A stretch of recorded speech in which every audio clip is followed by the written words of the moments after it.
aquí en mi canal y quiero hacer una propuesta hoy respondiendo a esta pregunta. ¿Puede un cristiano estar poseído por un demonio? ¿Existen las maldiciones generacionales? La respuesta es no a lo primero, mitad sí a lo segundo. Vamos a ver qué opinamos en el día de hoy.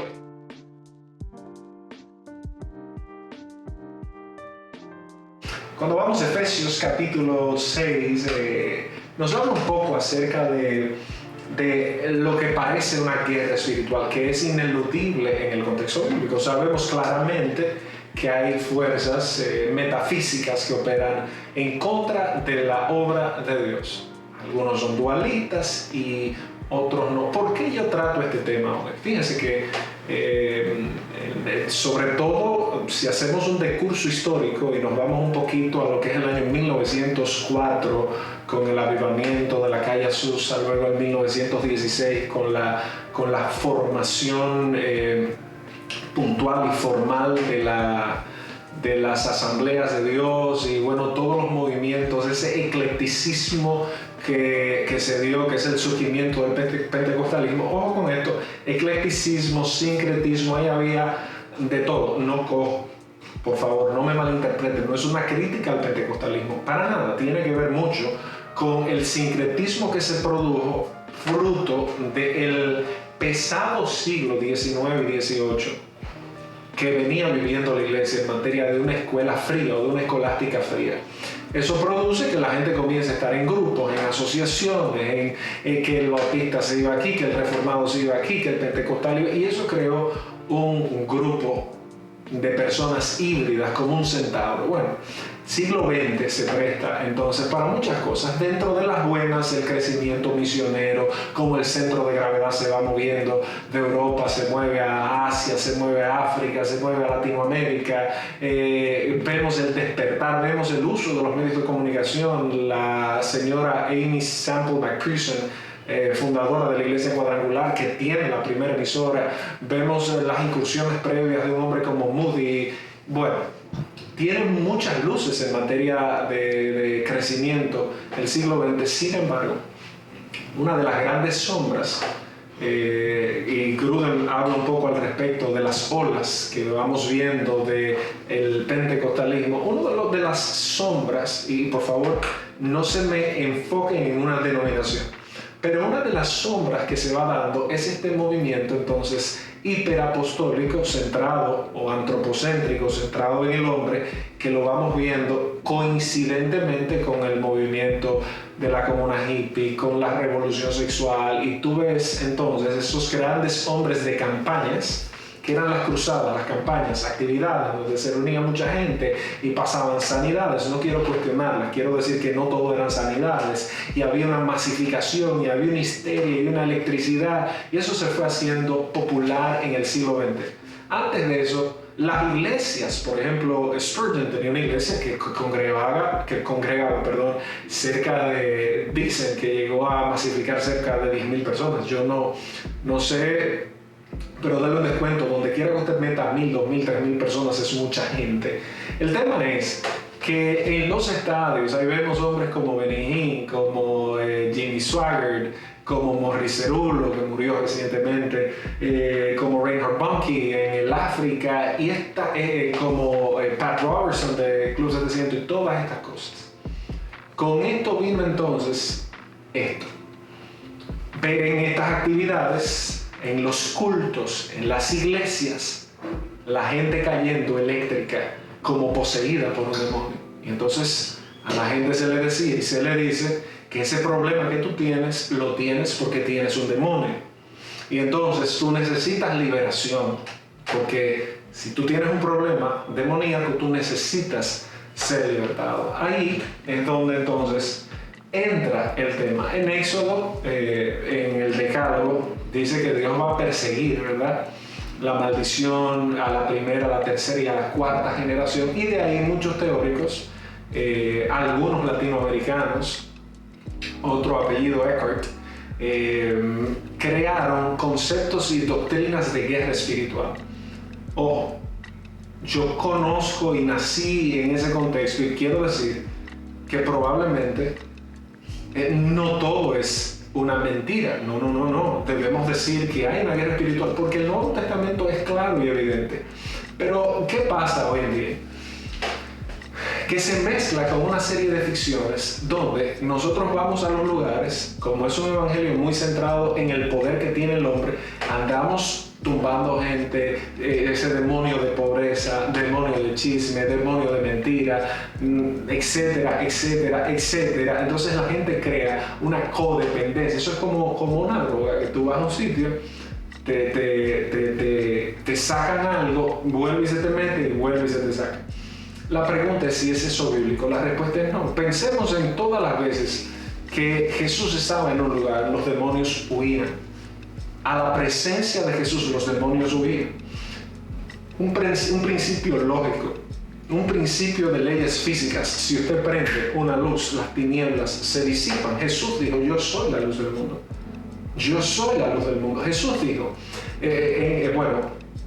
que nosotros somos ovejas de su prado, Juan capítulo 10. Pablo, en Efesios capítulo 1, verso 13, dice que nosotros fuimos sellados con el Espíritu Santo, que fuimos sellados, que esa es la garantía que nosotros tenemos. Entonces, ¿cómo es posible que si adentro de mí está el Espíritu Santo por un acto sobrenatural, no mío, ese es el gran milagro de la redención y la salvación, yo pueda estar poseído por un demonio? Yo recuerdo que en una convención de una iglesia una vez debatí sobre este tema y a lo que apelaba la gran audiencia es, sí, pero tú tienes que ver esas experiencias. Y yo decía, ese es el problema, que estamos poniendo las experiencias por encima de la palabra de Dios. No puede ser, porque entonces una fiesta de PJ, una fiesta de Pablo y una fiesta de Atabales es una experiencia extrasensorial, metafísica, espiritual, y nosotros entonces tendríamos que darle crédito a absolutamente todo lo que pasa ahí. Con esto no quiero decir que el mal no exista, ni que tenga múltiples formas de manifestarse. El punto es, y es a donde quiero también llegar, es que entonces hoy en día se crea una manipulación con las emociones de la gente. Esa manipulación, ustedes pueden ver que entonces se traduce al tema del dinero. Les recomiendo no solo mencionar nombres de forma crítica, pero fue un video que recorrió el mundo, pienso yo, por lo menos el mundo hispanoparlante, de una señora llamada Ana Méndez, que decía, bueno, tú tienes que golpear con tu dinero el espíritu de Mamón. Pero ese espíritu costaba $500, costaba $1,000 en ese tiempo, un chin más, menos devaluado el dinero que ahora, y de ahí se va a la idea de hasta gente que cobra por hacer liberaciones. Yo me pregunto, ¿cuál es la diferencia entre eso y un brujo? ¿Cuál es la diferencia cuando yo voy a un lugar y si hubiera sido así, entonces Pedro y Pablo, Juan, que tuvieron experiencias de esta índole, pudieron haber montado una compañía? De hecho, ¿cuál fue la reprensión de Pedro a Simón el mago? Tú no puedes comprar con dinero el don de Dios. Y la palabra simoníaco, una palabra que se acuñó en la iglesia, ¿de dónde viene esa palabra? Esa palabra viene justamente de la historia de Hechos 8 de Simón el Mago. Cada vez que se habla de los Borgias o de los papas simoníacos, que hubo muchos, eran personas que compraban cargos eclesiásticos. Compraban. Entonces, usted no puede comprar lo que es un don de Dios. Don es algo gratis, de gracia, regalo de Dios, y parte del poder de la iglesia es libertad. Entonces, puntualmente, ¿existe una maldición que me persigue? Yo podría decir que sí, hasta que llegas a Cristo. Porque en Cristo, dice Colosenses, Colosenses 2, que el acta de los decretos que era en contra nuestra, refiriéndose obviamente al Evangelio y a la redención y a la ira de Dios, pero fue anulado en la cruz del Calvario y fue exhibido frente a todas las potestades. Lo que indica que en Cristo nosotros somos verdaderamente libres. Juan capítulo 8, y conocerás la verdad y la verdad te hará libre. Si ustedes se vuelven mis discípulos, entonces serán verdaderamente libres. Ahí está el tema. Entonces, ¿cuál es el problema? A usted, que si es cristiano o no es cristiano, y le pasan todo este tipo de pensamientos, que cuando llegamos a una actividad, a ti cristiano, que tienes años lidiando con un tema y quieres endilgar sermón demonio, tienes que revisarte hacia adentro. Hay temas de conducta, hay temas psicosociales, hay temas que son de nuestro carácter, de nuestra personalidad. Yo recuerdo a mi antiguo pastor que decía, Si mi problema fuera un demonio, fuera muy fácil. Porque cuando tú tienes un problema demoníaco, si no eres cristiano, a la autoridad no de la palabra de un hombre, del nombre de Jesús, eso pasa. Pero mis problemas son de carácter, mis problemas son de temperamento, mis problemas son de mentira, de chisme, de ira, de enojo, de cualquier índole. Esos problemas necesitan que apliquemos el proceso de santificación a través del Espíritu Santo en nuestra vida, y eso toma mucho tiempo. Es más fácil ir a una iglesia donde te pongan a vomitar, ir a un retiro donde te pongan a vomitar y a decir se te salió el diablo. Señores, con todo el respeto del mundo, si usted va a algún tipo de esas iglesias, tiene que tener cuidado, porque es muy fácil. Nosotros, como no conocemos de eso, a mí me sorprende que muchas iglesias enormes utilizan estas metodologías porque es más fácil. Y quiero decir con esto que no es que intencionalmente han elegido qué menú le van a ofrecer, es que probablemente están convencidos, genuinamente convencidos de eso. Ahora analícelo a la luz de las Escrituras. ¿Usted cree que su problema viene de mentira porque usted tiene un espíritu de mentira? Probablemente no. Probablemente tú tienes un tema que has arrastrado constantemente en tu vida. Que has arrastrado en tu vida. Yo también, yo tengo muchos problemas de conducta, de crianza, de mala crianza, no por mis padres, sino de yo no querer coger buena crianza. ¿Por qué yo te comparto esto hoy en día? Para que abras los ojos y vayas a la autoridad de las Escrituras. En Cristo son rotas todas las maldiciones. Si tú no eres cristiano y tienes persecuciones, tienes tormentos que consideras espirituales, mi recomendación es que venga a Cristo, que Él sí tiene la solución. Y si tú eres cristiano y tienes la vida echándole la culpa a un espíritu de chisme, a un espíritu de mentira, esa es una práctica antigua, como cité anteriormente, en Ezequiel lo vemos, que no van a pagar los hijos las uvas agrias de los padres. ¿Por qué? Porque cada quien va a pagar sus consecuencias. Yo no puedo andar la vida entera diciendo porque mi papá y mi mamá. No, yo estoy aquí ahora y tengo una responsabilidad. Tú sabes la ventaja que tú y yo tenemos de tener la Escritura, de tener la palabra de Dios, de tener el auxilio del Espíritu Santo de Dios. Entonces, de forma puntual y concisa, no hay una maldición generacional que persiga al que ya está en Cristo. No hay un demonio que pueda poseer al que es cristiano. ¿Puede un cristiano tener una lucha espiritual? Sí, claro. Una lucha es entre dos fuerzas. Pablo mismo dice, no ignoren las maquinaciones del adversario. Pedro nos dice, cuídense porque ustedes tienen un adversario, 1 Pedro 5, que es el diablo y que los anda buscando como león rugiente para devorarlos. Ahora el ataque es foráneo, el ataque es externo. El ataque interno debes revisarlo en ti mismo y yo en mí mismo. No debemos descuidar este ataque. Efesios 6, por donde inicio. Efesios 6 nos da una lista de herramientas que tenemos para pelear esa guerra. La primera es resiste. Y también Pedro lo dice, resistid al diablo, y él huirá de vosotros. Resistid al diablo y él huirá de vosotros. Ahora, ¿puede haber una influencia en algún lugar? Yo pienso que sí. Como yo soy mercadólogo también, pienso que desde una publicidad visual tú puedes afectar elementos emocionales. Ahí sí yo creo.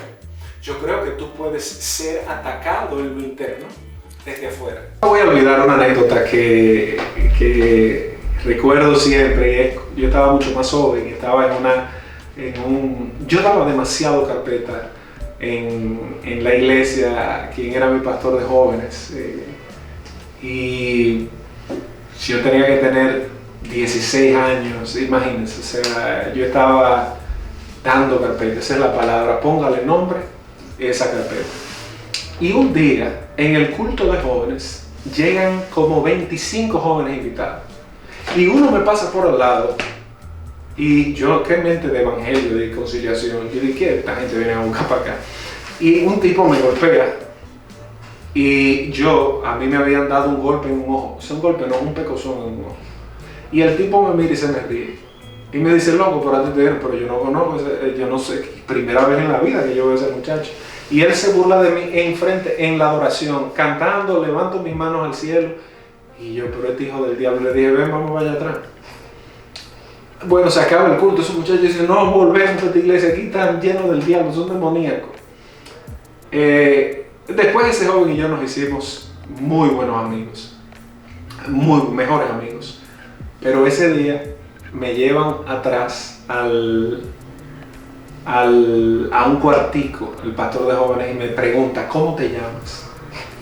Y yo, no es que yo no leía la Biblia ni oía la Biblia, yo sé que él está haciendo como Cristo le pregunta a los demonios del Gadareno, ¿cómo se llama? Yo pensé, yo sé cómo yo me llamo, Víctor Manuel Medina Campero, pero yo pensé decirle, yo me llamo el diablo, a ver qué iba a pasar ahí. O sea, como la película de Andrea, como la película de las posesiones. Muchas veces buscamos en lo espiritual lo que está adentro de nosotros. Revisemos nuestras conductas y oremos para que el Señor nos ayude. Espero que esto te haya servido. Suscríbete, compártelo, dale like, comenta si quieres. Y si estás en desacuerdo, eres bienvenido a comentar también. Dios te bendiga, nos vemos en la próxima.